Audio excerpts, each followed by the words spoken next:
الحمد لله رب العالمين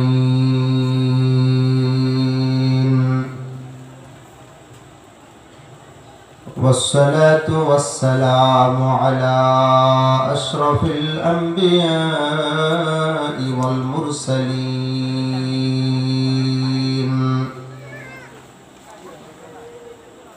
أما بعد فأعوذ بالله من الشيطان الرجيم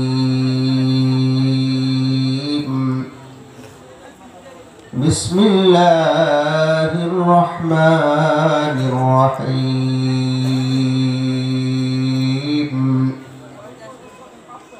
ألم يجدك يتيما فآوى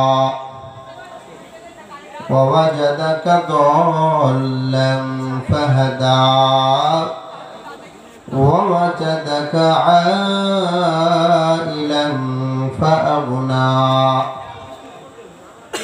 فأما اليتيم فلا تقهر وأما السائل فلا تنهر وأما بنعمة ربك فحدث. وقال النبي صلى الله عليه وسلم أنا وكافل اليتيم كهاتين أو كما قال عليه الصلاة والسلام. صدق الله مولانا العظيم وصدق رسوله النبي الأمي الكريم ونحن على ذلك لمن الشاهدين والشاكرين والحمد لله رب العالمين.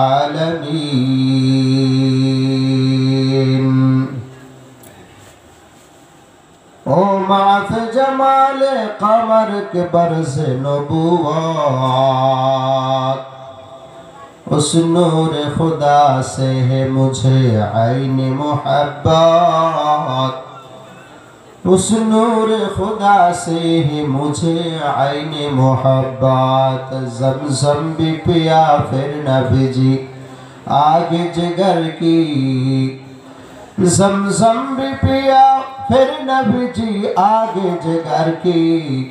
काबा में गया फिर न हुआ हुब्ब समद की काबा में गया फिर न हुआ हुब्ब दिल में तसल्ली.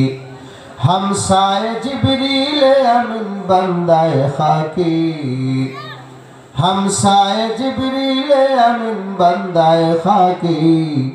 ऐ उसका नसीमन न बुखारा न समरक़ान है उसका नसीमन न बुखारा न समरक़ान.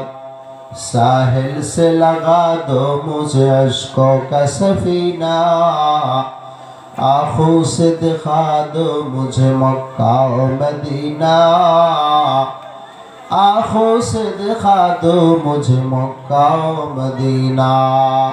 इन्नल्लाह व मलाइकतहु युसल्लूना अलन नबी या अय्युहल्लज़ीना आमनू सल्लु अलैहि वसल्लिमू तस्लीमा. मोहब्बतेर साथे सकले दुरूद इब्राहिम जेटी नामाजेर भितरे आमरा पाठ करे थाकी সেই দুরূদ ইব্রাহিম পাঠ করি. আল্লাহুম্মা সাল্লি আলা মুহাম্মাদিন ওয়া আলা আলি মুহাম্মাদ কামা সাল্লাইতা আলা ইব্রাহিম ওয়া আলা আলি ইব্রাহিম ইন্নাকা হামিদুম মাজিদ. اللهم بارك على محمد وعلى آل محمد كما باركت على إبراهيم وعلى آل إبراهيم إنك حميد مجيد محبتের সাথে জিকির করি লা ইলাহা ইল্লাল্লাহ আশেপাশে অনেকের কথার আওয়াজ শোনা যাচ্ছে যুবক ভাইদের কাছে বিনীত অনুরোধ করব আশেপাশে দোকান পাশের যে যেখানে আছে সকলকে বোঝায় সমঝায় জান্নাতের বাগিচার ভিতরে নিয়ে আসতে হবে ওরা আশেপাশে কোথাও কোনো কথাবার্তার আওয়াজ হবে না মোহাব্বতের সাথে জিকির করি লা ইলাহা ইল্লাল্লাহ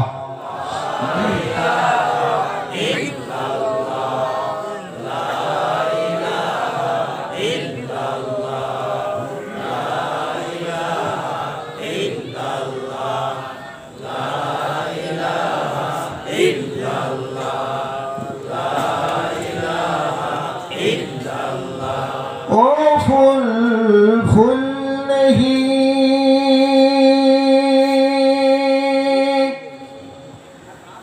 जिस फूल में बू नहीं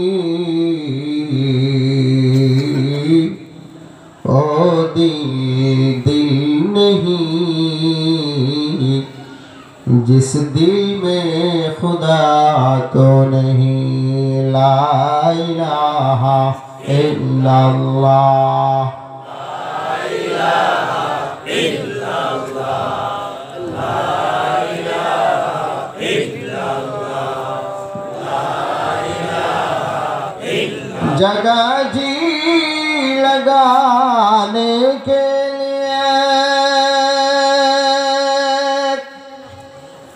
लिए दुनिया नहीं है इबादत की जाहे तमाशा नहीं है ला इलाहा इल्लल्लाह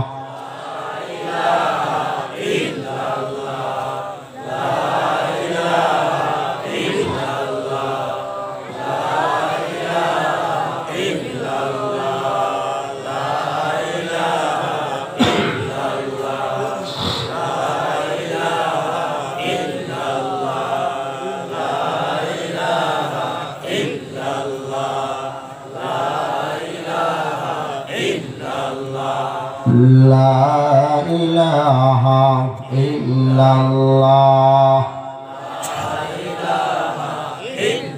ला इलाहा इल्लल्लाह मुहम्मदुर रसूलुल्लाह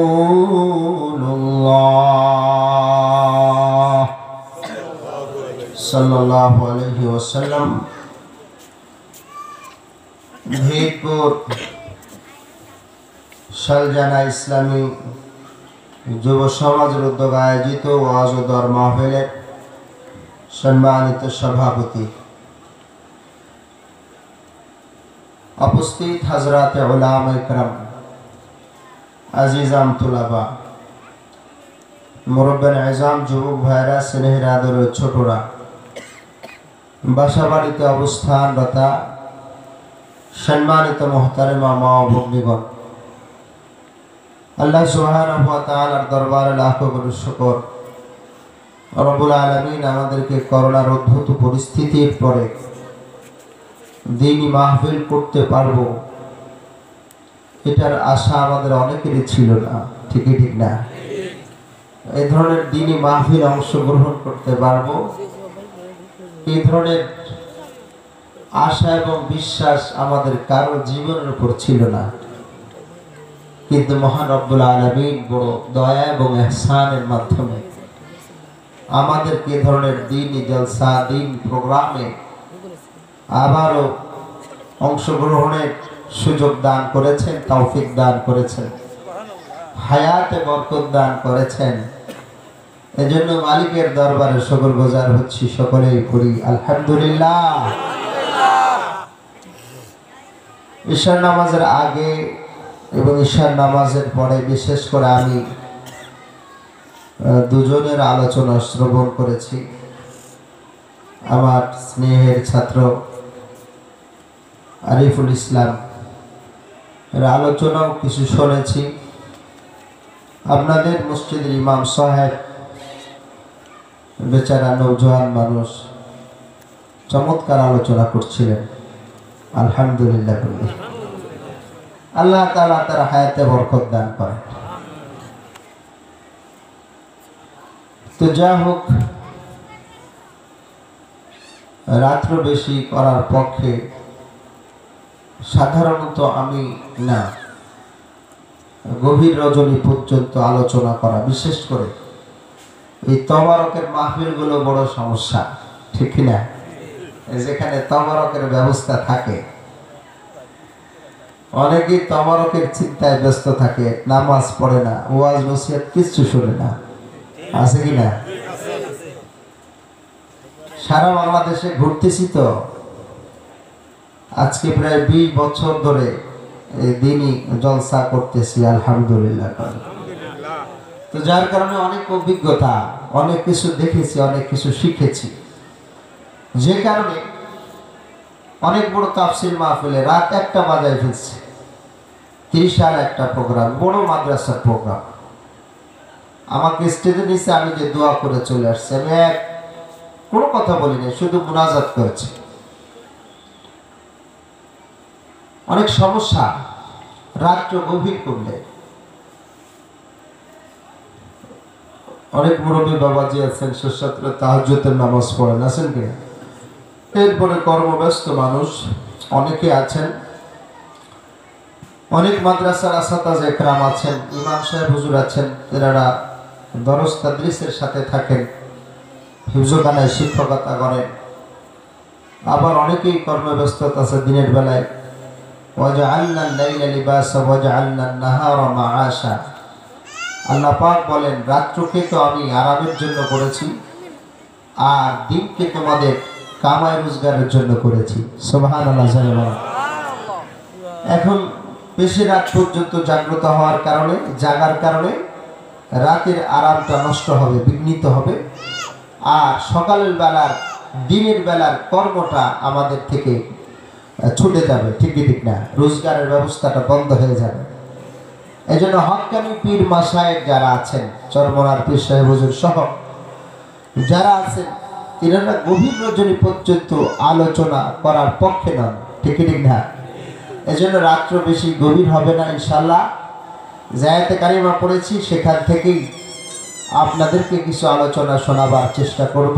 ওমা তাওফীকি ইল্লা বিল্লাহ। সম্মানিত ভাইরা, যেহেতু ধীরপুর শালজান যুব সমাজের উদ্যোগ আয়োজন, আমি যুবকদের উদ্দেশ্যে দু একটি কথা বলতে চাই।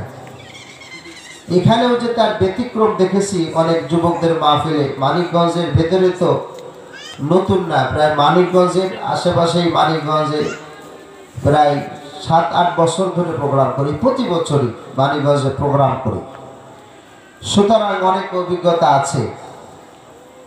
এই যে মানিকগঞ্জের দিকে, দৌলতপুরের দিকে এক মাহফিলে মহিলা প্যান্ডেলের ভিতরে পুরুষ যুবকরা যে গল্প করতেছে, নাউজুবিল্লাহ খান, আবার আসে,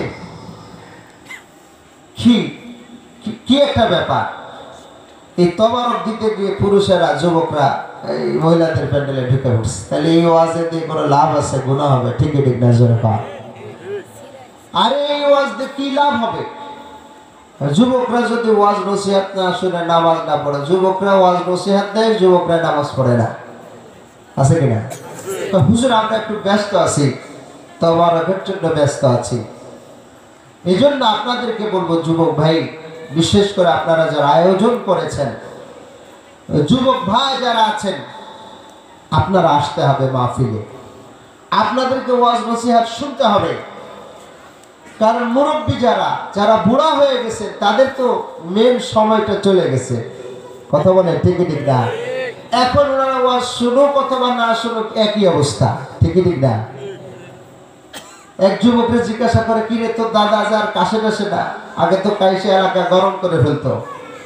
কয় না দাদা এখন কাশে না। কি সমস্যা, ভালো হয়ে গেছে নাকি?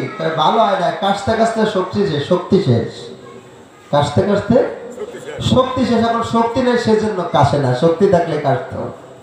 এখন মুরব্বীদের তো শক্তি শেষ, ওনাদের সেই যৌবনের জোয়ানি শেষ। এখন ওনারা নসিহত করলেও যা না করলেও, আরে কথা বলে ঠিক কি ঠিক না?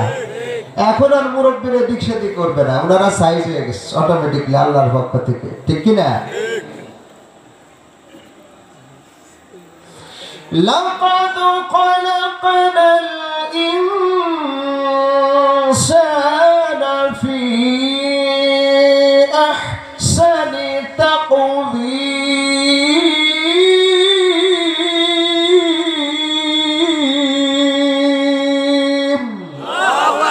জোরে বলেন আল্লাহু আকবার। কোরআন শুনলে ঈমান বাড়ে কি বাড়ে না? আর একটু জোরে বলেন, বাড়ে কি বাড়ে না?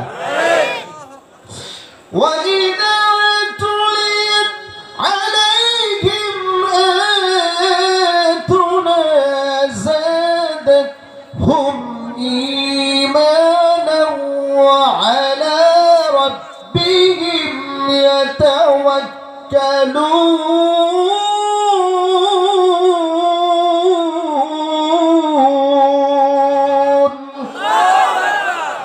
আল্লাহ পাক বলেন, যখন তাদের সামনে কোরআনের আয়াত তেলাওয়াত করা হয় তাদের ঈমান বেড়ে যায়।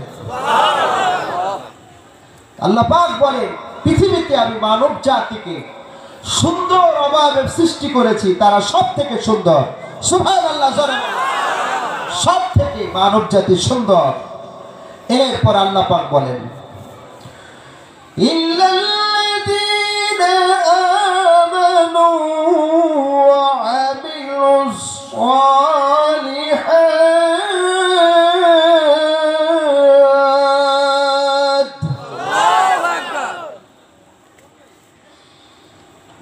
لقد خلقنا الإنسان في أحسن تقويم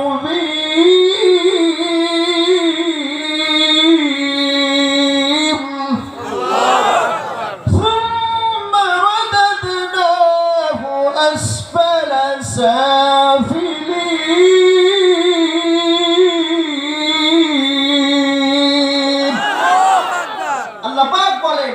সুন্দর করে সৃষ্টি করার পরে আস্তে আস্তে আমি আল্লাহ তাআলা দুর্বল করে দিই। কথা বলেন ঠিক কি ঠিক না? জোয়ারি আর থাকে না। এজন্য যুবক ভাইদেরকে বলবো, আপনারা এদিক সেদিক এখনো যারা ঘোরাফেরা করছেন, দ্রুত এই জান্নাতের বাগিচার ভিতরে এসে পড়তে হবে, ঠিক কি ঠিক না ভাইয়েরা আমার?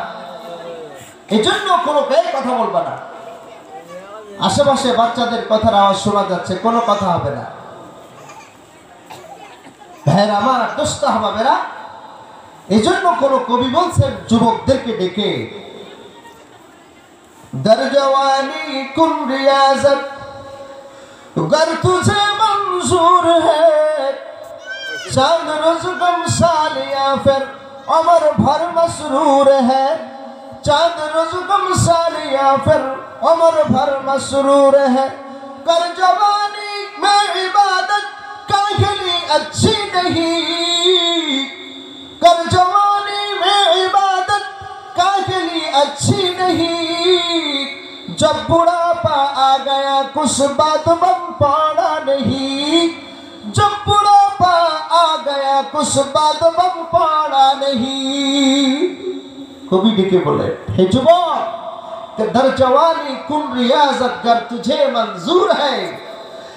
তোমার যদি শক্তি থাকে, সুযোগ হয়, তাহলে জওয়ানির ভিতরে তুমি মালিকের গোলামি করো, ঠিক ঠিক না বলে? শক্তি যদি থাকে, সামর্থ্য যদি থাকে, তাহলে যৌবনকালে তুমি মালিকের কিছু ইবাদত করো, গোলামি করো। কেন? चांद रोज गम सालिया फिर उम्र भर मसरूर है। যে যৌবনকালে ইবাদত বন্দেগী করলে কিছুদিন তোমার কষ্ট হবে, এরপরে বাকি জিন্দেগি তুমি সুখ শান্তিতে কাটিয়ে দিতে পারবে। সুবহানাল্লাহ, জোরে বলেন, জোরে বলেন সুবহানাল্লাহ। কিছুদিন কষ্ট হবে, হুজুর কিছুদিন কিভাবে কষ্ট হবে? যুবক, তুমি যদি এখন সুন্নত তরিকায় দাড়ি রাখো, তোমার বান্ধবীরা তোমাকে বলবে দেখো চাচা আসতেছে, চাচা বলবে করলে না। এখন যদি তুমি পর্দা করো, তোমাকে বলবে দেখো বড় হুজুর হইছে, পিসাব হইছে। ঠিক ঠিক না? এখন যদি তুমি 5 ওয়াক্ত নামাজ পড়ো, তখন তোমার আশেপাশের লোকজনই বলবে, তোমার প্রতিবেশীরা বলবে দেখো বড় মুসল্লিশ আছে। বলবে কি বলবে না? বলবে কি বলবে না? দাড়ি রাখলে অনেক সময় বাবাই তো গালি দেবে না, আমার মুখে দাড়ি নেই, তুই দাড়ি রাখছিস, কথা বলে ঠিক ঠিক না? আমার এক মুসল্লি, সুন্দর দাড়ি, দাড়ি ছিল সুন্দর দাড়ি। আমি দেখি একদিন দাড়ি বিছানা কামাই ফেলছে, দাড়ি চেঁচে ফেলছে, নাউজুবিল্লাহ। আমি বললাম যে ভাই দাড়ি কাটছেন কেন, দাড়ি চাচ্ছেন কেন? হুজুর লজ্জার কথা কি বলবো, আমার ছোট মেয়েটা ওর মাকে বলতেছে, মা আমার আব্বারা একটু দাদা দাদা লাগে। কেন? ওর আব্বার মুখে দাড়ি। জোরে কর নাউজুবিল্লাহ। ছেলে তাবলিগে গেছে, মাশাআল্লাহ 3 চিল্লায় তাবলিগে যে বড় দাড়ি হয়ে গেছে। দাড়ি হওয়ার পরে এখন বাড়িতে আসার পরে বাবার সাথে বাজারে গেছে, দুই বাপ বেটা বাজারে গেছে। তো ছেলে সামনে, বাবা হলো পিছনে। তো দোকানদার পিছনতে বাবা জিজ্ঞাসা করে এই অমুকটার দাম কত? তো দোকানদার ছেলের তো চিনতে পারে নাই। তখন দোকানদার কইতেছে সামনের ছেলের যে চাচা আপনি একটু পিছনে যান, ভাইরে একটু সামনে আসতে দেন। ছেলের কি কয় যে চাচা আপনি একটু পিছনে যান, ভাইকে একটু কি দেন, সামনে আসতে দেন। কেন? ছেলের মুখে দাঁড়িয়ে আছে। কথা বলেন ঠিক ঠিক না? এই যুবক যৌবনকালে ইবাদত বন্দেগী করলে অনেকে অনেক কথা বলবে, অনেকে অনেক কথা বলবে, সেদিকে খেয়াল করা যাবে না। আমি প্রোগ্রাম করে নবীনগরে নেমেছি। তো নামার পরে আমার ছোট্ট খাট্ট এক আল্লাহর বান্দার সাথে দেখলাম যে সুন্নত তরিকায় পাগড়ি, এরপরে সুন্দর দাড়ি, সুন্নতি পাগড়ি, সুন্নতি পাগড়ি। কথা চলে জিজ্ঞেস করলাম আপনার বাড়ি কোথায়? সম্ভবত পাবনার কথাই বললেন। আমি বললাম আপনি কি করেন? বলে আমি একটা কলেজের প্রফেসর। সুবহানাল্লাহ। আমি আশ্চর্য হয়ে গেলাম যে আপনি প্রফেসর? জি হুজুর।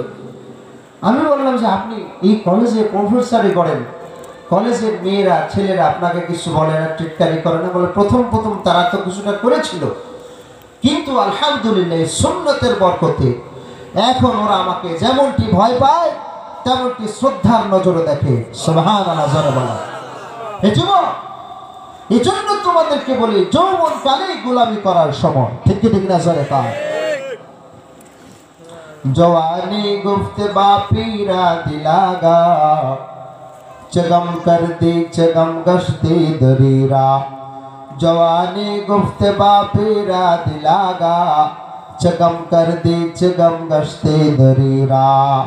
जवाह बस्ता दे पीरे खुश तकल्लुम, जवाह बस्ता दे पीरे खुश तकल्लुम। जवानी रादरी राह कर दामगाब, जवानी रादरी राह कर दामगाब। এজন্য বলে শিবালয় মানিকগঞ্জের আমার যুবক ভাই, এজন্য কোন কবি বলে একজন যুবক দেখে একজন মুরব্বী কুজো হয়ে গেছে। একজন মুরব্বী বুড়া হইতে হইতে আল্লাহর বান্দা কুজা হয়ে গেছে।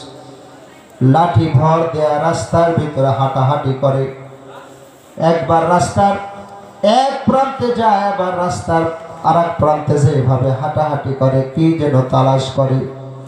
তখন ওই যুবক আল্লাহর বান্দা ডাক দে বলে, ও মুরব্বী বাবা, চেগম কর দি চেগম গস্তি দরিরা। বাবা গো, আপনি রাস্তার ভিতরে কি হারিয়ে ফেলেছেন? আপনি বলুন, আমি সেটা তালাশ করে দিই, নাকি আপনি নিজেই রাস্তা হারিয়ে ফেলেছেন? বলুন আপনাকে কোথায় পৌঁছে দিতে হবে, আমি সেখানে আপনাকে পৌঁছে দিব। এই কথা শোনার পরে ওই মুরব্বী বাবা ডাক দে বলে, জবাব বাস্তা দে পীরে খুশতা কল্লম, জবাব বাস্তা দে পীরে খুশতা কল্লম। জওয়ানিরা দরিরা কার দাম গম। ওই যুবক হাস্যোজ্জ্বল ভাবে ডেকে ডেকে বলে, বাবা যুবক রে শোনো। জবাব আসতা দে পিরি খুশতা কাল্ল, জওয়ানিরা দরিরা কার দাম গম। ও বাবা যুবক, এই যে রাস্তার ভেতর আমি কি যেন তালাশ করি, এই রাস্তা দিয়ে আমি 1000 বার টেপরা গিয়েছি, এই রাস্তা দিয়ে আমি 1000 বার এরকম ভাবে আমি পাটুরিয়া গিয়েছি, এই রাস্তা দিয়ে আমি বাজারে গিয়েছি, এই রাস্তা দিয়ে আমি মেয়ের বাড়িতে গিয়েছি, এই রাস্তা দিয়ে আমি আত্মীয় স্বজনের বাড়িতে গিয়েছি। এরকম ভাবে ছোট্টবেলা থেকে হাঁটতে হাঁটতে আমার যৌবনকাল এসে বলল। যৌবনকালের পুরো সময়টা আমি এখানে ব্যয় করেছি। যুবক, আমার রাস্তার ভিতরে পুরো যৌবনটা খতম করে ফেলেছি। রাস্তার ভিতরে আমি আমার সেই জোয়ানি তালাশ করি, আমার জোয়ানিটা রাস্তার ভিতরে পাওয়া যায় কিনা, আমি আমার যৌবনটা তালাশ করে যৌবনটা খুঁজতে আসি। जवानी गुफ्ते बापीरा दिलागा, चगम गर्दी चगम गश्ती दरीरा। जवानी गुफ्ते बापीरा दिलागा, चगम गश्ती चगम गर्दी दरीरा।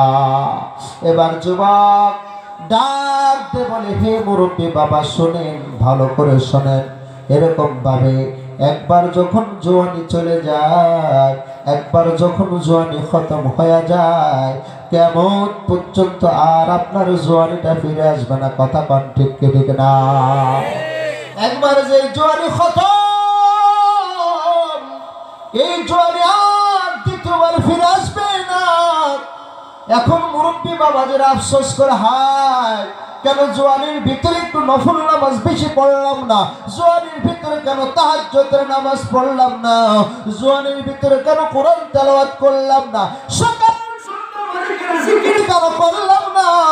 এমন কি করে যুবক এরকম ভাবে মুরব্বীরা আফসোস করে? কথা বলেন ঠিক কি ঠিক না? মুরব্বীরা আফসোস করে, কিন্তু আফসোস করে কোনো লাভ হবে না।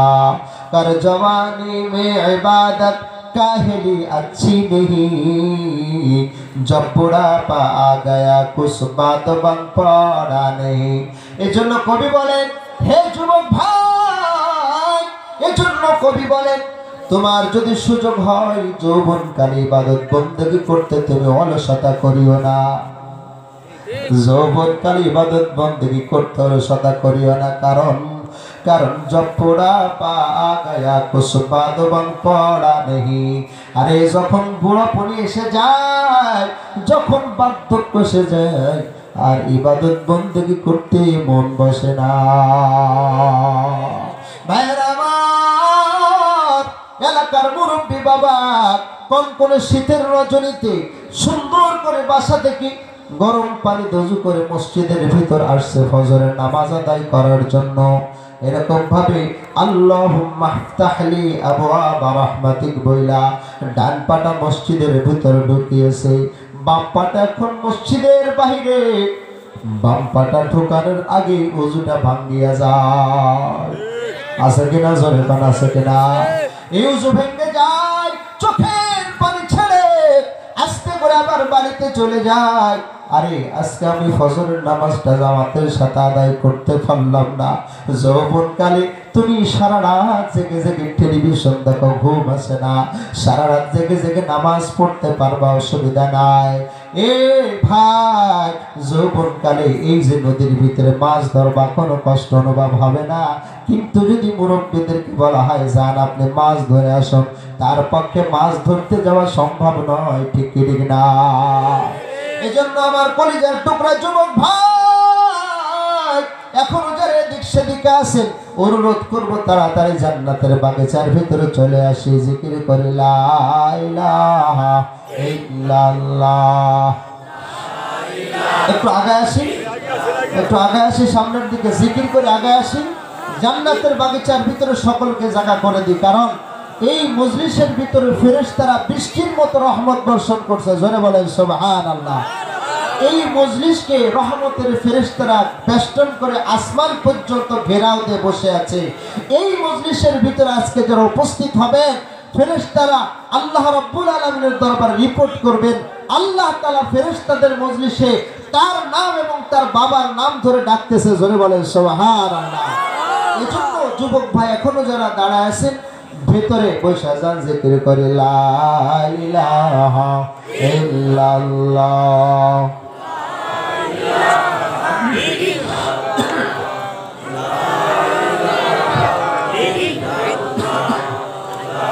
মোহাব্বতের সাথে আওয়াজ করে লা ইলাহা ইল্লাল্লাহ,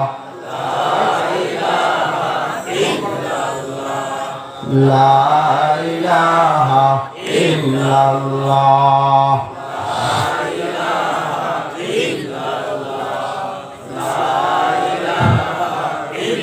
লা ইলাহা ইল্লাল্লাহ,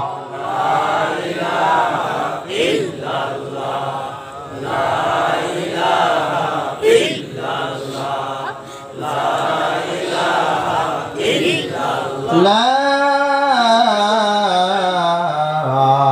ইলাহা ইল্লাল্লাহ মুহাম্মাদুর রাসূলুল্লাহ। কষ্ট দিছে আপনাদের? কষ্ট হয় ভাই আমার? আমি নওগাঁ বদলগাছিতে বেশ অনেক বছর ধরে একটা তাফসীর মাহফিল করতাম। ওখানে আমি একটা প্রোগ্রামে পরবর্তী বছর তাফসীর মাহফিলে যাওয়ার পরে দেখি জোহরের নামাজের সময় মহিলারা তবারক নিতেছে, পর্দা নাই, পশিদা নাই, কি যে এক অবস্থা। আমি বললাম মনে মনে যে এই জোহরের সময় তো তবারক নেওয়ার সিস্টেম আমি দেখি নাই, আপনাদের দেশে আছে নাকি? রাতের বেলায় সবাই তবারক নেন।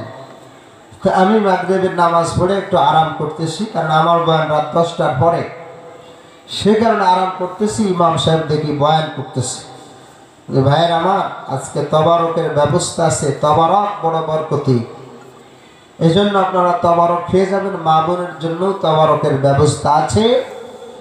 যে ব্যক্তি তবারক হাতের দ্বারা ধরবে হাতের গুনাহ মাফ। আরে নাউজুবিল্লাহ পাক, এই হাদিস পাইছেন কই? তবারক দিলে হাতের গুনাহ মাফ। তাহলে ওয়াজ শোনা বাদে সবাই খালি তবারক ধরেন কাছে। এরপরে বলতেছে যে ব্যক্তি তবারক খাবে মুখের গুনাহ মাফ। আমি বললাম আল্লাহর পিছনে না নামে যদি কয় পেটে যায় পেটের সব পাক, তাহলে তো বড় অসুবিধা। তা আপনাদের কোনো টেনশন নেই, ইনশাল্লাহ বয়ান শেষে তবারক আছে। কথা বলেন ঠিক ঠিক না? হ্যাঁ শোনেন, আপনারা এখানে যারা এসেছেন তবারক খাওয়ার জন্য না নসিহত শোনার জন্য? এই তবারক থেকে ভালো কিছু আপনাদের বাসায় পাক হয়, ঠিক ঠিক না? জানলা কাটছেন কিসের জন্য? আজান শোনার জন্য। যতদিন পর্যন্ত ঘর থাকবে আমলনামায় নেকি লিখতে থাকবে, সুবহানাল্লাহ। আসেন নসিহত শোনার জন্য, তবারক খাও। তবারক কি? ওই যে শুনছেন না, হ্যাঁ হুজুরে বয়ান করছে যে কুরবানি করলে পশমে পশমে নেকি। বিচারাই নেকির কথা চিন্তা করে রাতের বেলায় গরু চুরি করতে বেরোচ্ছে। বড় দেখে গরু একটা চুরি করে মসজিদের সামনে দিয়ে যায়। হুজুর তাহাজ্জুদের নামাজ পড়তে উঠছে, কিরে বলটু কই যাও? হুজুর কথা কই না, গরু চুরি করে নিয়ে এসছি। সত্যি কথা কইলি, কারণ কি? হুজুর গতকালকে যে ওয়াজ করছেন এই নসিহত শুনে সহ্য হয় না, এই জন্য কুরবানি দেব, সব চাই। বেটা চুরি করলে যে গুনাহ কবিরা হয় এটা জানো না? হুজুর ওইটা হিসাব করে রাখছি। এই গরু চুরি করলে গুনাহ আর কুরবানি দিলে নেকি। গুনার নেকি কাটাকাটি, গরুর গোশত খাও। চালাক দেখছেন কি? আপনাদের ওয়াজ শুনবেন নেকি হবে, তবারক খাও। কথা বলেন ঠিক কি ঠিক না? এই জন্য তবারকের চিন্তা করেন, অটোমেটিকলি তবারক পর্যাপ্ত পরিমাণের আছে। আমি দেখে এসেছি পর্যাপ্ত পরিমাণ তবারক আছে। খুব খেয়ালের সাথে নসিহত গুলো শুনতে থাকা। রাজি আছি ইনশাআল্লাহ? লিল্লাহি তাকবীর, লিল্লাহি তাকবীর। কোরআন সুন্নাহর আলো আবার নারায়ে তাকবীর। ভাইয়েরা আমার, এবার আসুন, আমি আর কথা বাড়াবো না। আমি কোরআনে কারীমের 30 পারা 93 নম্বর সূরা থেকে কয়েকটি আয়াতে কারিম আপনাদের খেদমতে তেলাওয়াত করেছি। সরকার দো আলমের পবিত্র জবান নিশ্চিত বাণী থেকে এক টুকরা হাদিসে পাকের অংশ বিশেষ আপনাদের খেদমতে তেলাওয়াত করেছি, পাঠ করেছি। আল্লাহ রাব্বুল আলামিন যদি তৌফিক দান করে কোরআনে কারিমের আয়াত এবং হাদিসকে সামনে নিয়ে কিছু কথা আপনাদের খেদমতে আলোচনা করব। আমা তৌফিক ইল্লা বিল্লাহ। সম্মানিত ভাইরা, এই সূরাটির নাম হলো সূরাতু ওয়াদ-দুহা। সূরাতু ওয়াদ-দুহা। আপনার এই সূরা অনেকেরই মুখস্থ আছে, কথা বলেন ঠিক ঠিক না? তাফসীর ইবনে কাসীর সহ বহু তাফসীর গ্রন্থের ভেতরে এই আয়াত নাজিল হওয়া, এই আয়াত অবতীর্ণ হওয়ার কারণ উল্লেখ করেছেন। তার ভিতরে আয়াতে কারিমা নাজিল হওয়ার অনেকগুলো শানে নুজুল বা এই সূরা নাজিল হওয়ার কারণ উল্লেখ করা হয়েছে। তার ভিতরে দুইটি কারণ তো তাফসীর ইবনে কাসীরের ভিতরে উল্লেখ করা হয়েছে। এছাড়াও তাফসীরে মাআরিফুল কোরআন, তাফসীর ইবনে কাসীর, তাফসীরে কবির, তাফসীরে মাযহারি অন্যান্য তাফসীর গ্রন্থে আরও অনেকগুলো কারণ আছে। তাফসীর ইবনে কাসীরের ভিতরে যেই আয়াতে কারিমে সূরা ওয়াদ-দুহা নাজিল হওয়ার যে কারণ লেখা হয়েছে সেটি হচ্ছে রাসূল করিম সাল্লাল্লাহু আলাইহি ওয়াসাল্লাম প্রতিদিন রাতে তাহাজ্জুদের নামাজ আদায় করতেন। জোরে বলেন সুবহানাল্লাহ। তাহাজ্জুদের নামাজ পড়লে নেকি আছে কিনা? আরো জোরে বলেন আছে। ফাতাহাজ্জাদ বিহি নাফিলাতাল লাক আসা يبعثك ربك مقاما محمودا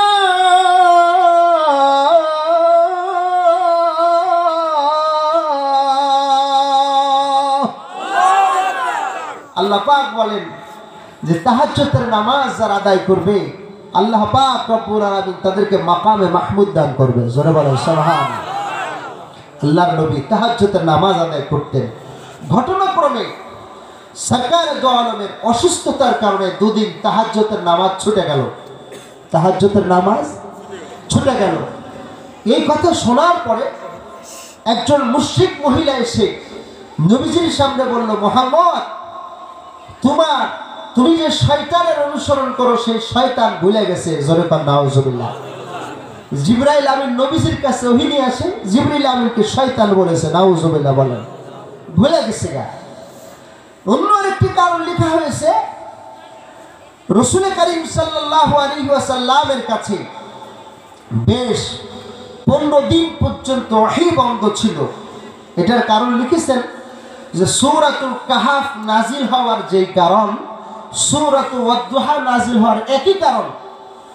রাসূল করিম সাল্লাল্লাহু আলাইহি ওয়াসাল্লাম ইনশাআল্লাহ না বলার কারণে 15 দিন পর্যন্ত ওহী বন্ধ ছিল, জিবরিল আমিন আগমন বন্ধ ছিল। এই সময় বিশ্বনবী সাল্লাল্লাহু আলাইহি ওয়াসাল্লাম পাহাড় থেকে লাফ দিয়ে আত্মহত্যা পর্যন্ত করতে চেয়েছিলেন। কাফেরদের অপমান আর লাঞ্ছনাপূর্বক কথা শোনার কারণে তারা বলতো, মুহাম্মদ, তোমার রব তোমাকে ছেড়ে দিয়েছে, তোমার রব তোমার উপর অসন্তুষ্ট হয়েছে। এ ধরনের বহু কথা আল্লাহর হাবিব সাল্লাল্লাহু আলাইহি ওয়াসাল্লামকে বলে তিনাকে কষ্ট দিয়েছেন। আল্লাহ রাব্বুল আলামিন নবীকে সান্ত্বনা দেওয়ার জন্য সূরাতুদ দুহা নিয়া জিবরিল আমিনকে পাঠিয়ে দিলেন। জোরে বলেন সুবহানাল্লাহ।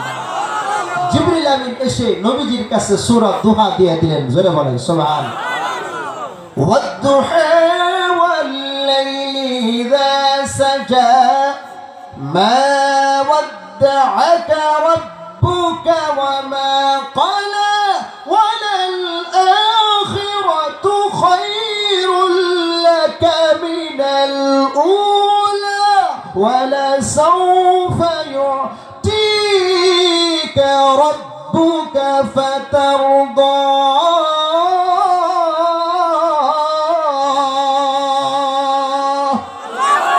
আল্লাহ রাব্বুল আলামিন ডেকে বলে, ওয়াদ-দুহা, দিনের আলোর কসম, ওয়াল-লাইলি ইযা সাজা, রাতের কসম, রাতের কসম, রাত যখন অন্ধকারে ছেয়ে যায়, দুটি জিনিসের কসম খেয়ে আল্লাহ তাআলা এবার নবীর ব্যাপারে কাফেরদেরকে জানায় দেন, ও নবী আপনি টেনশন করবেন না, আপনি চিন্তা করবেন না।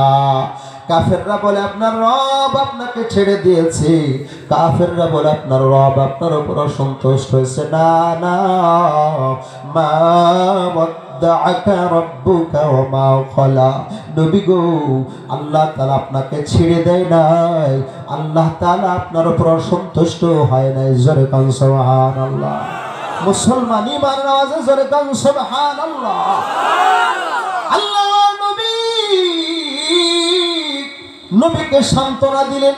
শুধু তাই নয়, শেষের দিকে আল্লাহ পাক রব্বুল আলামিন নবীকে বিশেষ তিনটি বিষয় বললেন, নবী আপনি ছিলেন তিনটি বিষয় বড় দুর্বল, আমি তিনটা দুর্বল বিষয়ের পরে আপনাকে তিনটা নিয়ামত দান করলাম। জোরে কোন সুবহানাল্লাহ। হে নবী, আপনি বিশেষ তিনটি বিষয় ছিলেন বড় দুর্বল, আমি আল্লাহ আপনাকে তিনটা বিশেষ নিয়ামত দান করলাম।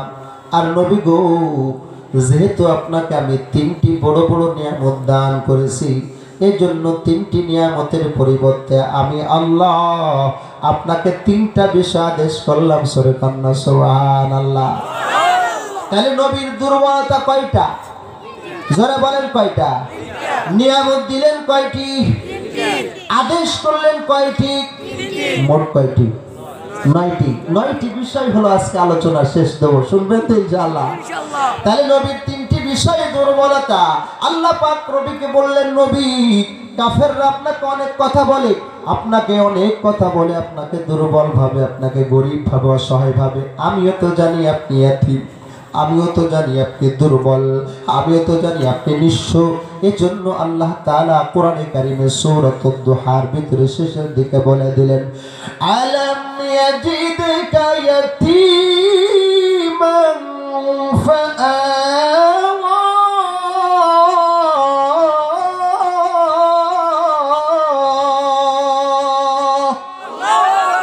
আল্লাহ পাক রব্বুল আলামিন এক নাম্বার ডেকে বলেন, আলাম ইয়াজিদকা ইয়াতীমা।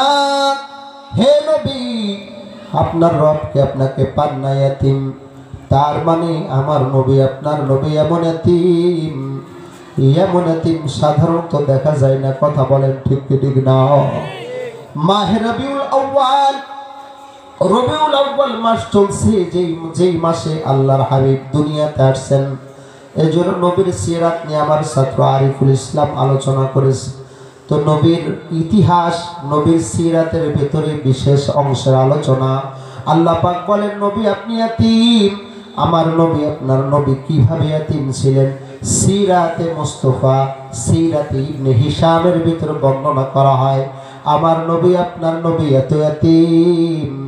ও ভাই, আল্লাহর হাবিব সাল্লাল্লাহু আলাইহি ওয়াসাল্লামের বাবা নাম হলো আব্দুল্লাহ।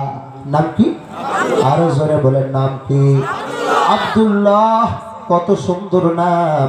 এখন আমাদের যুবকদের নাম শোনার পরে, যুবতীদের নাম শোনার পরে বোঝার উপায় নাই ওটা মুসলমান না হিন্দু না খ্রিস্টান। আরো জোরে বলেন ঠিক না? আজকে যুবকদের নাম শুনলে বোঝার উপায় না ওটা মুসলমান না হিন্দু, ঠিক না? যুবকদের নাম লালটু আসেনি, বল্টু, মন্টু, আকাশ, বাতাস, হ্যাঁ, সাগর, সাগর নেই, নদী, নদীও আছে, মেয়েদের নাম নদী, সাগর, নদী সবই তো হইল পুকুর বাদ আছে। সামনে একটা পুকুর রেখে আর খাল বিল যা আছে এগুলো রেখে একটা নাম বিল রাখবেন, একটা নাম খাল আছে কিনা? হ্যাঁ দোস্ত, এটা আমি মজা করার জন্য বলিনি, নামের ব্যাপারও ইসলামের বিধান আছে। কথা বলেন ঠিক কিনা? ক্বালা নবী সাল্লাল্লাহু আলাইহি ওয়াসাল্লাম, মান ওয়ালাদা লাহু ওয়ালাদুন ফালইহসিন ইসমাহু। আল্লাহর নবী বলেন, যখন কারো সন্তান জন্মগ্রহণ করে, আল্লাহর নবী বলেন ফালইহসিন ইসমাহু, সুন্দর দেখে তার নাম রাখতে হবে। সুবহানাল্লাহ, জোরে বলেন, সুন্দর নাম রাখতে হবে। আব্দুল্লাহ, আব্দুর রহমান, আব্দুল জলিল, রহিমা, আসিয়া, হাফসা, আয়েশা, তাহিরা, হাসিনা, জামিলা, সুন্দর নাম রাখতে হবে, সাহাবীদের নাম রাখতে হবে, ঠিক কি না জোরে বলেন? এমন নাম রাখে নাম শুনে মানুষের কাজ শেষ, আছে কিনা জোরে বলেন? উচ্চারণও করা কঠিন হয়, এমনটি করা যাবে। নামের ব্যাপারে অনেক কথা আছে, সেদিকে যেতে পারবো না যেহেতু আয়াতের আলোচনা শুরু করেছি। যাই হোক, এই জন্য নামটা সুন্দর। নবীর বাবা এই কথা বলে কারা? ছোট ছোট বাচ্চা কথা বলে। নবী সাল্লাল্লাহু আলাইহি ওয়াসাল্লামের বাবা, তখন তো তেনারা মুশরিক ছিল, তখনও তো কলেমার দাওয়াত আসেনি, তারপরও নামটা কত সুন্দর, ঠিক ঠিক না? আব্দুল্লাহ। বুখারী শরীফের হাদিস, আল্লাহর নবী বলেন আহসানুল ইসম আব্দুল্লাহ আব্দুর রহমান, পৃথিবীতে সব থেকে সুন্দর নাম হলো আব্দুল্লাহ আব্দুর রহমান। সুবহানাল্লাহ, জোরে বলেন। সব থেকে সুন্দর নাম আব্দুল্লাহ আর আব্দুর রহমান। কিন্তু বড় দুঃখজনক ব্যাপার, যদি আল্লাহ পাক রব্বুল আলামিনের 99 নাম কারো থাকে, যেমন কুদ্দুস, আব্দুল কুদ্দুস, আব্দুর রহমান, আব্দুর রহিম, আব্দুল খালেক, আব্দুল বাসির, নাম আছে কিনা? কিন্তু সমস্যা হলো এই আব্দুল বাদ দিয়া ডাইরেক্ট আল্লাহর নাম বলে, তাই এ রহমান আছে কিনা, এই রহিম, এই খালেক, এটা বলা গুনাহে কবিরার মতো হবে। আব্দুর রহিম বলতে হবে, আব্দুর রহমান বলতে হবে, আব্দুল জলিল বলতে হবে, আব্দুল খালেক বলতে হবে। রাজি আছি ইনশাআল্লাহ? এই মাহফিল থেকে এগুলো শিখতে হবে, শুধু মাহফিল শুনে চলে গেলে হবে না। কথা বলে ঠিক কিনা? ভাইয়ের আমার, বন্ধুরা আমার, আল্লাহর হাবিব সাল্লাল্লাহু আলাইহি ওয়াসাল্লামের বাবার নাম আব্দুল্লাহ। আব্দুল্লাহর জীবনে অনেক ইতিহাস আছে। নূরে নবুয়ত তার কাছে ছিল।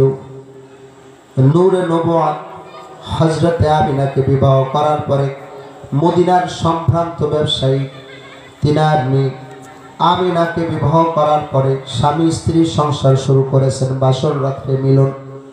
আল্লাহ পাক রব্বুল আলামিনের হুকুমে বিশ্বনবী তার মায়ের গর্ভে, জোরে গান সুবহানাল্লাহ, 1 মাস 2 মাস পার হয়ে গেছে, 3 মাস পরে ডাক দে বলে, আব্দুল্লাহ ডাক দে বলে, আমিনারে, আমরা ব্যবসায়ী বংশের ছেলে, আমরা ব্যবসা করি, দূর দূরান্তে আমাদের ব্যবসা করার জন্য যাওয়া লাগে, আমিনা বিদায় দাও, আমি ব্যবসা করার জন্য যাব, অতি দ্রুত ব্যবসা করে চলে আসব। ওরে ভাই, বিদেশে যান, ব্যবসা করেন, কোনো অসুবিধা নাই, তবে আমার অনুরোধ, বিদেশে গেলে বেশি দিন বিদেশে থাকা যাবে না, 6 মাস 1 বছরের ভিতরে অবশ্যই বাড়িতে এসে বিবির হক আদায় করতে হবে, ঠিক কি ঠিক না জোরে বল? বিদেশে যে আপনি হাজার হাজার টাকা পাঠাইলেন, বিদেশে যে আপনি 30,000 40,000 টাকার মোবাইল পাঠাইলেন, এখন আপনার বিবির সাথে কাজের কারণে আপনি কথা বলতে পারেন না, অথচ আপনার বিবির সাথে আরো বহু যুবকের যোগাযোগ হয়ে গেছে। কথা কোন ঠিক ঠিক না? ভাইরা আমার, রাগ করেন না, যদি কোনো কথা ভুল হয় পরবর্তীতে ধরায় দিন। কথা বলেন ঠিক ঠিক না? ভাইরা আমার, আজকে আমি জুমায় আলোচনা করেছি, জুমার ভিতরে আলোচনা করেছি, যেমন ভাবে আমাদের পুরুষের হক রয়েছে, দায়িত্ব রয়েছে, মহিলারা পুরুষের হক আদায় করবে, স্বামীর হক আদায় করবে, অবশ্যই স্বামীদের জন্য উচিত তারা বিবির হক আদায় করা। কথা বল ঠিক ঠিক না? সরকারে দো আলম সাল্লাল্লাহু আলাইহি ওয়াসাল্লাম মদিনাতে যাওয়ার পরে আল্লাহর হাবিব সাল্লাল্লাহু আলাইহি ওয়াসাল্লামের 2 জন বিবি আগেই বিদায় নেয়। খাদিজাতুল কুবরা বিদায় নেওয়ার পরে আল্লাহর হাবিবের বাকি স্ত্রীগুলো মদিনাতে ছিলেন। এরপরে হযরতে সাউদা বিনতে জামা ইন্তেকাল করেন। এছাড়াও যে বিবিগণ ছিলেন, আল্লাহ তাআলা আমি গুনাহগারকে নিয়েছে নবীর রওজা ধারের পাশে বহু সময় দাঁড়িয়ে দাঁড়িয়ে দুরূদ পড়েছি। সাহাবীদের ওই যে আসহাবে সুফার সাহাবীরা যেখানে ছিলেন, আমি গুনাহগার পাশে দাঁড়ায় নামাজ পড়েছি। মা বাইনা বাইতি ওয়া মিম্বারি রাউদাতুম মিন রিয়াজিল জান্নাহ, অনেক সময় অবস্থান করেছি। আমি নবীর ঘর বর্তমান রওজা ধার এবং আমি নবীর মিম্বারের মাঝামাঝি জায়গাটা হলো জান্নাতের বাগান। আমি গুনাহগার, ওখানে অনেক সময় নামাজ পড়ে মালিকের কাছে দোয়া করেছি। ভাইরা আমার, বন্ধুরা আমার, তো যেটা বলতেছিলাম, আল্লাহর হাবিব সাল্লাল্লাহু আলাইহি সাল্লামের বিবিদের ঘর, আসরের নামাজ পড়ে আল্লাহর হাবিব প্রত্যেকটা বিবির ঘরে যাইতেন, যে বলতেন ও আয়েশা সিদ্দিকা গো, তোমার শরীর ভালো আসেনি, তোমার খোঁজ খবর বলো।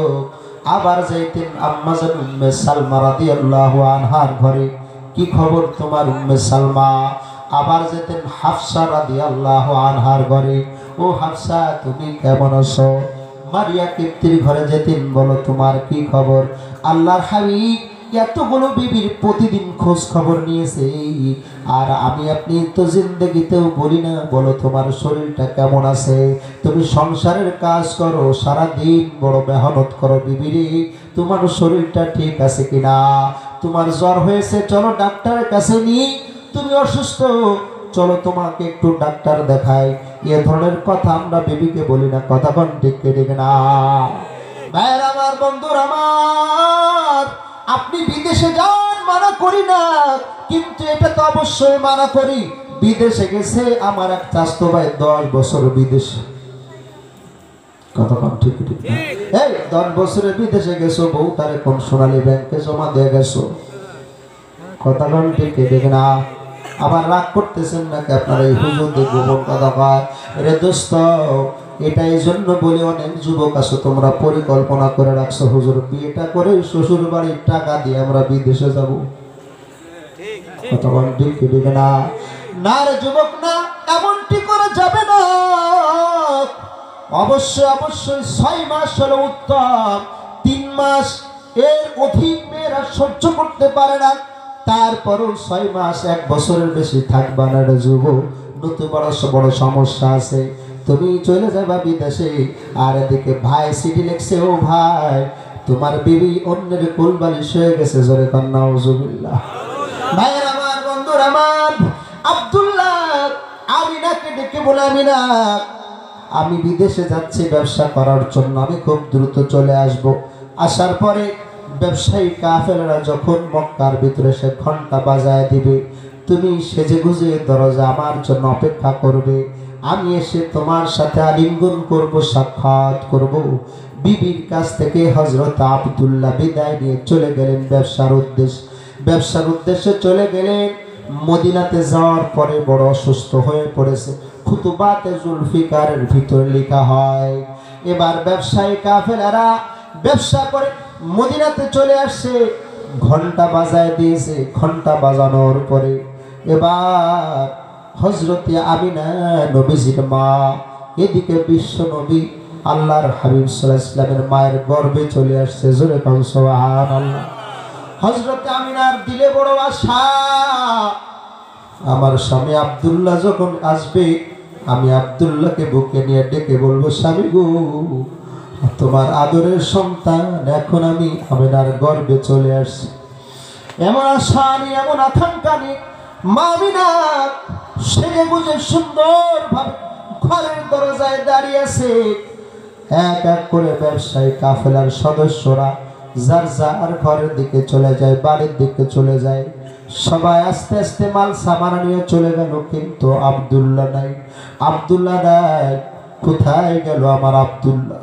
এবার কান্না করতে করতে দৌড় দিয়া শ্বশুর আব্বা আব্দুল মুত্তালিবের কাছে গিয়ে ডাক দেয়, বলে, বাবা আপনার ছেলে আব্দুল্লাহ কোথায়? আমার আব্দুল্লাহ কোথায় গো? আমার আব্দুল্লাহ তো ব্যবসায়ী কাফেলার সাথে আসেনি। এবার উনি ব্যবসায়ী কাফেলার লোকজনকে ডেকে বলে, আমার আব্দুল্লাহকে তোমরা কোথায় রেখে এসেছো? সবাই ডাক দে বলে, ওগো আমাদের মক্কার সরদার আব্দুল মুত্তালিব গো, আপনার কলিজার টুকরা সন্তান আব্দুল্লাহ মদিনাতে যাওয়ার পর অসুস্থ হয়ে যায়। ওই অবস্থা আমরা ব্যবসায়ী কাফেলার সাথে চলে গিয়েছি, আমরা জানি না। সাথে সাথে আল্লাহর হাবিব সাল্লাল্লাহু আলাইহি ওয়াসাল্লামের এরকম ভাবে দাদা তার অন্য সন্তানদেরকে বলল, ওই আমির হামজা রে, দেরি করিস না, আমার কলিজার টুকরার সন্তান আব্দুল্লাহর খবর নিতে তোরা মদিনাতে চলে যা। মদিনাতে গেলেন, যাওয়ার পরে বলে, আব্দুল্লাহ তো ছিলেন, অসুস্থ হয়ে পড়লেন। অসুস্থ অবস্থায় আব্দুল্লাহ দুনিয়া থেকে বিদায় নিয়ে চলে গেছে, আব্দুল্লাহ এখন কবরে। এই খবর যখন মদিনা মক্কা আসলো, আসার পর হযরত আমিনা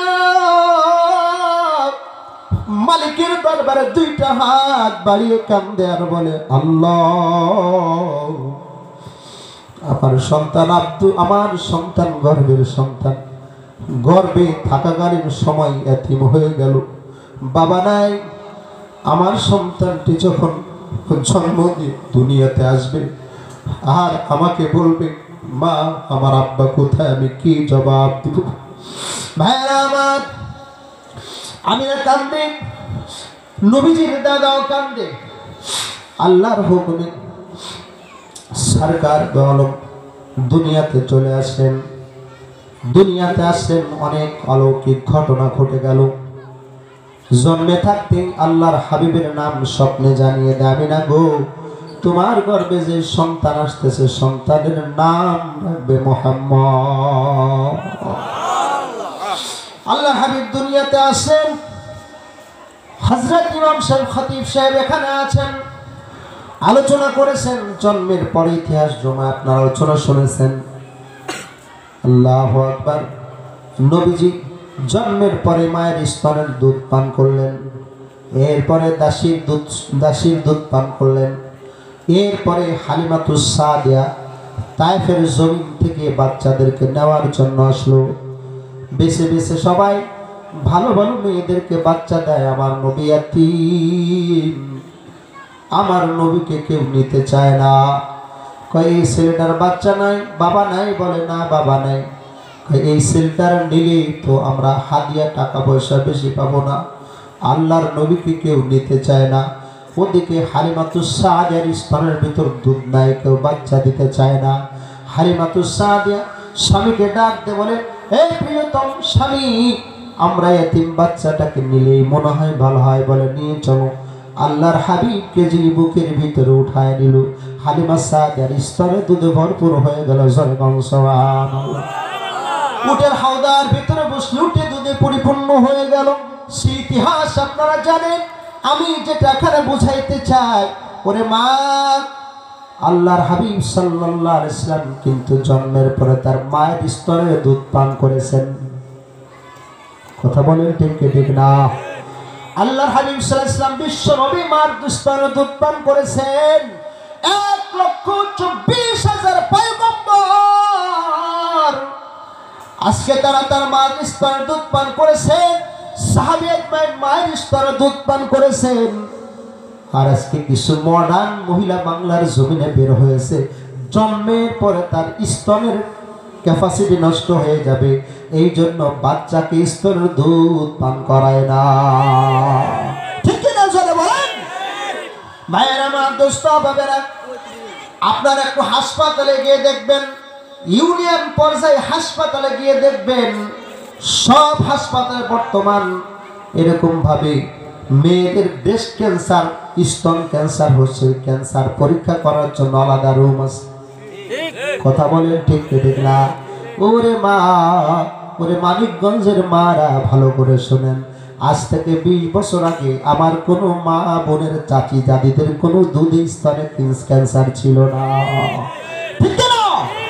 আজ থেকে 15-20 বছর আগে আমার কোনো মা, আমার কোনো চাচি দাদি কোনো সিজার লাগে নাই। ঠিক না? 5টা-10টা বাচ্চা হয়েছে, কিন্তু সিজারের প্রয়োজন হয়নি।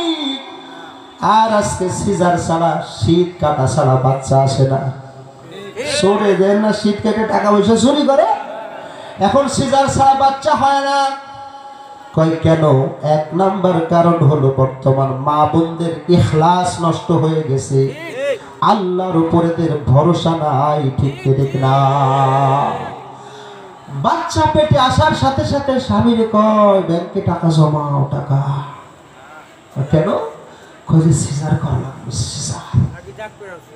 আগে থেকে ডাক্তারের সাথে যোগাযোগ করে সিজারের প্রসেসিং নিয়ে চলে। আমার উস্তাদে মুহতারাম বসুন্ধরা মাদ্রাসার আমার ইফতার বিভাগের মুশরিক ছিলেন।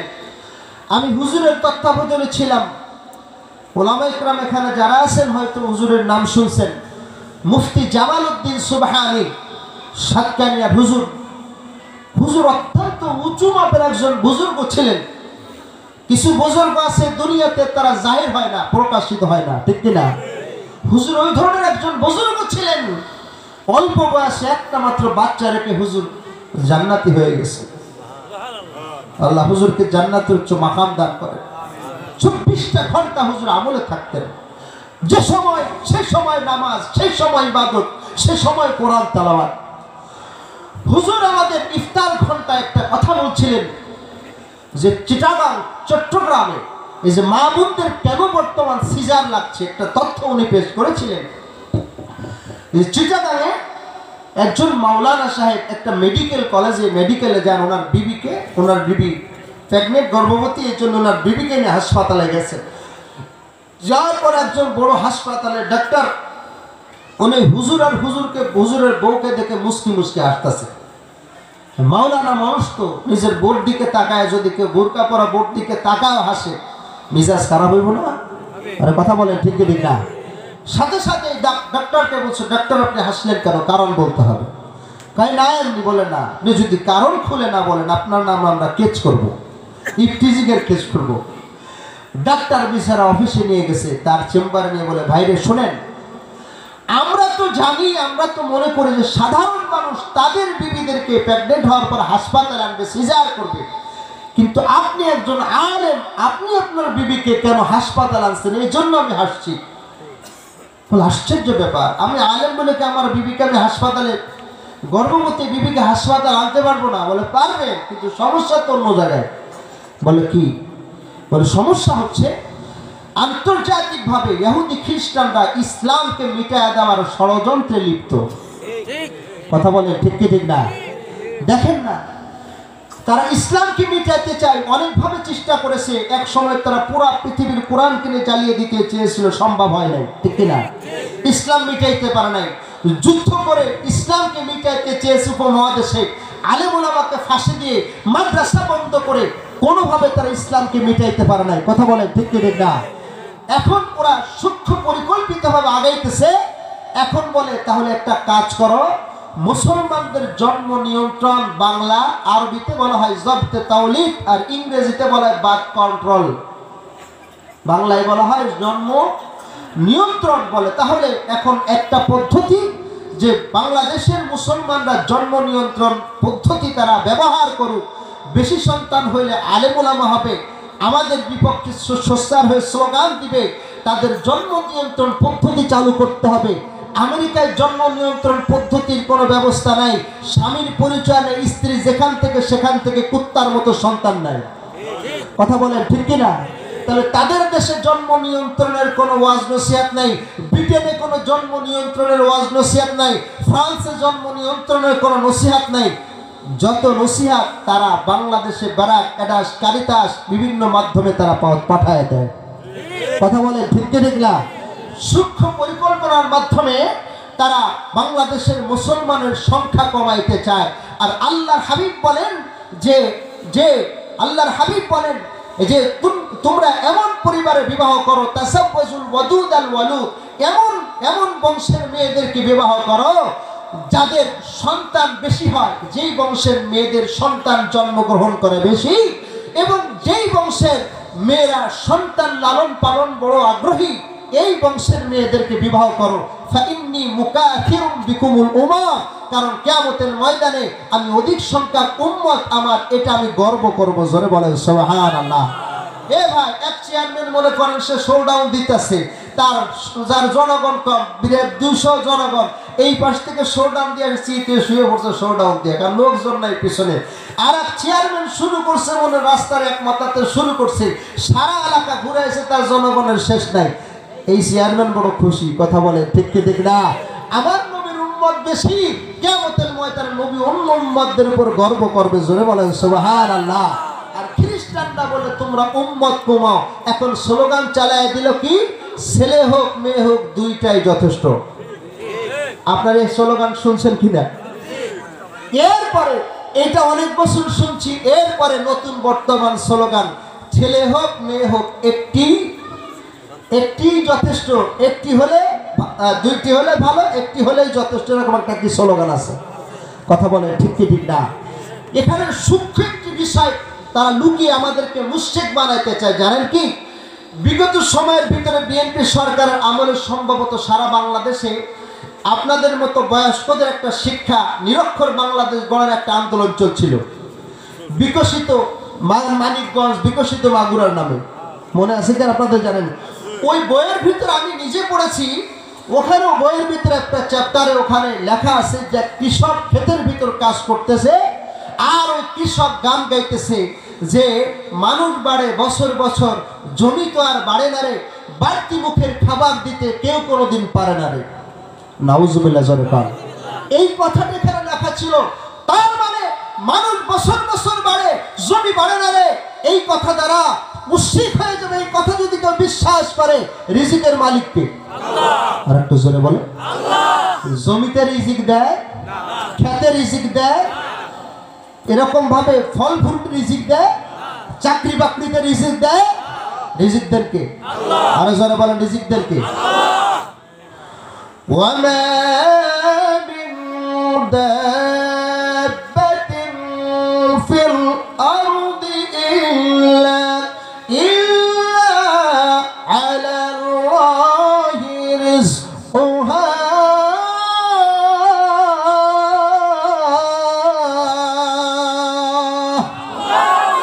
আসমান জমিনের ভিতরে সব মাখলুকের রিজিকের মালিক একমাত্র আল্লাহ। জোরে বলেন সুবহানাল্লাহ।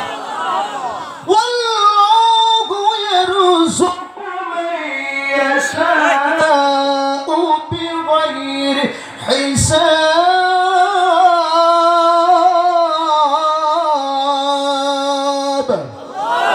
তাহলে সমস্ত পৃথিবীর মানুষের রিজিকের মালিক কে? আর যারা বলেন কে? আর বর্তমানে ইহুদি খ্রিস্টানরা তারা শেখাইতেছে জন্ম নিয়ন্ত্রণ করো, একাধিক সন্তান হলে তাদের তো রিজিক দিতে পারবা না, খাওয়াইতে পারবা না।